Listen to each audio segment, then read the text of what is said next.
आप लोग क्यों मेरी शादी के पीछे पड़े हो? सो हेलो एवरीबॉडी, कैसे हैं आप लोग? जन्माष्टमी आ रही है। आई होप कि सबकी तैयारियां हो चुकी होगी और बहुत सारा एक्साइटमेंट होगा जहाँ जहाँ दहीहांडी होती होगी। बिकॉज अभी तो हम लोग शूटिंग कर रहे हैं, तो यहाँ पे तो हम लोग शूट करेंगे दहीहांडी। तो बस विश कर सकते हैं हम लोग सबको happy Dahi Handi, happy Dahi Handi, Krishna Janmashtami. But miss करेंगे हम लोग जन्माष्टमी।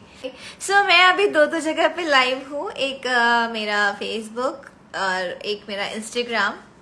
सो मैं दोनों जगह बात कर रही हूँ आप सबसे। दो मोबाइल है तो दोनों के फायदे उठाने चाहिए ना, और दोनों का ये इंटरनेट भी थोड़ा सा यूज करना चाहिए यार।